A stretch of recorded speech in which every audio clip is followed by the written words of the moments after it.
Hello guys, welcome back to Keerthi vlogs. ఈరోజు మన ఛానల్లో చికెన్ కర్రీ ఈజీగా సింపుల్గా ఎలా చేసుకోవాలో చూద్దామా. ఫస్ట్ మనం ఆనియన్స్, టమాటా అండ్ కొత్తిమీర కట్ చేసి పక్కకు పెట్టుకోవాలి. దాని తర్వాత మన హోల్ గరం మసాలా ఉంటుంది కదా, బిర్యానీ ఆకు, లవంగాలు, చెక్కలు, షాజీరా ఇవన్నీ తీసుకొని పెట్టుకోవాలి. తర్వాత మన స్టవ్ ఆన్ చేసి మనం బౌల్ పెట్టుకొని దాంట్లో 3 cups ఆఫ్ ఆయిల్ వేసేసుకున్నా. నాకైతే 3 cups ఆఫ్ ఆయిల్ సరిపోతుందని నాకు తెలుసు. నాకు తెలిసిన అంతలా నేను వేసాను. సో మీకు ఎక్కువైనా తక్కువైనా మీరు చూసేసుకోవచ్చు. తర్వాత గరం మసాలాను వేసేసి ఫ్రై చేయాలి. అది కొంచెం ఫ్రై అయిన తర్వాతనే మన రిమైనింగ్ ఆనియన్స్, కొత్తిమీర ఇవన్నీ వేసుకోవాలి. నాకు ఇది కొంచెం ఫ్రై అయిన తర్వాత నేను ఆనియన్స్ అండ్ కొత్తిమీర ఇది వేసాను. ఇది కొంచెం ఫ్రై చేయాలి. ఆనియన్స్ కొంచెం ఫ్రై అయ్యే వరకు మనం వెయిట్ చేయాలి. ఏంటో గైస్, నా యూట్యూబ్ ఛానల్లో మాత్రం వ్యూస్ వెళ్తున్నాయి కానీ సబ్స్క్రైబర్స్ రావట్లే. ఏం చేద్దాం, సరేలే మన కర్రీ చూద్దాంలే. తర్వాత ఆనియన్స్ ఫ్రై అయిన తర్వాత మనం దాంట్లో తగినంత పసుపు వేసుకోండి. పసుపు వేసి ఫ్రై చేయండి. పసుపు ఇంకా నేను గరం మసాలా మా మమ్మీ ఇంట్లో ప్రిపేర్ చేశారు, దాన్ని వేసాను. వేసి అది కొంచెం కలపండి. ఒక 5 minutes అది మంచిగా ఆనియన్స్ ఫ్రై అవుతేనే మళ్ళీ చికెన్ కర్రీ కూడా బాగా టేస్ట్ వస్తుంది.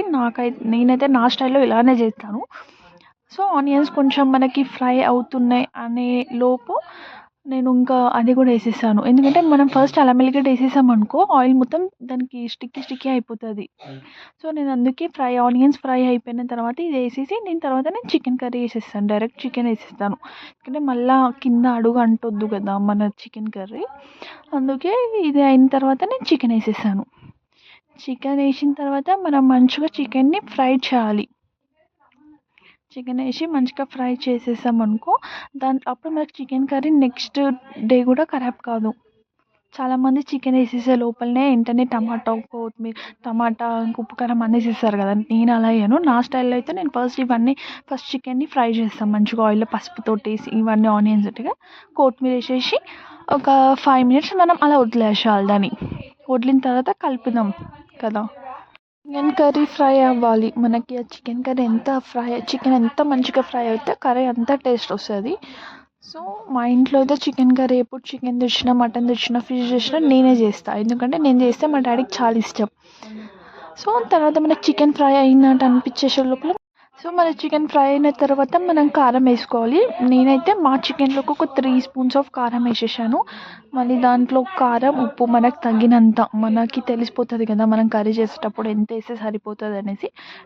నాకు తగినంత నేను కారం, ఉప్పు వేసేసిన. మళ్ళీ కారం, ఉప్పు వేసిన తర్వాత మనం చికెన్ని ఫ్రై చేయాలి. ఎందుకంటే కారం అంతా చికెన్కి పట్టాలి కాబట్టి నేను చికెన్లో కారం వేసిన తర్వాత మంచిగా దాన్ని కలిపేసి ఒక 5 minutes అలా వదిలేస్తాను. చికెన్ మంచిగా ఫ్రై అవుతుంది. అప్పుడు వెంటనే నేను టమాటా అయితే వేయను. చికెన్లో ఉప్పు కారం వేసింది తర్వాత అది కొంచెం ఫ్రై అవ్వాలని అలా దాన్ని వదిలేసేస్తాం. సో చికెన్ ఫ్రై అవ్వాలి. చికెన్ అంటే ఎవరికి నచ్చదండి. చికెన్ అంటేనే చాలా ఇష్టం. నాకైతే వీక్లీ 4 times తినమన్నా తింటా. ఓన్లీ వెడ్నెస్డే, సాటర్డే తినను చికెను. మిగతా డేస్ తినేస్తాను మంచిగా. నాకు చాలా ఇష్టం. చికెన్ కొంచెం ఫ్రై అయిన తర్వాత మన టమాటా వేసేసుకోవాలి దాంట్లో. నేను ఇప్పుడు టమాటా వేసి టమాటా మంచిగా ఉడకాలి ఫస్ట్ ఆయిల్లోనే. టమాటా ఉడికితే మనకి ఎంత మంచిగా ఆయిల్ పైనకి తేలుతుందో చూడండి. నేను టమాటా వేసేసిన తర్వాత ఆయిల్ ఎలా వచ్చిందో మంచిగా. సో మనకు ఆయిల్ అంతా తేలి టమాటా కొంచెం ఉడికినట్టు మనకు కొంచెం అనిపించింది అనుకో, ఉడికింది అన్న తర్వాత మనం ఒక గ్లాస్ ఆఫ్ వాటర్ వేసేస్తాను. వాటర్ వేసి దాన్ని మంచిగా కలిపి పెట్టేసాను సైలెంట్గా. ఒక 1/2 hour దాకా మంచిగా ఉడకబెట్టాను. ఉడికింది అనుకో మనకి గ్రేవీ టైప్ రావాలి. సో ఇట్లా వస్తుంది అన్నప్పుడు ఇంకొక 5 minutes దాన్ని ఉంచేసి పైనుంచి కొత్తిమీర వేసేసి మన చికెన్ కర్రీ రెడీ.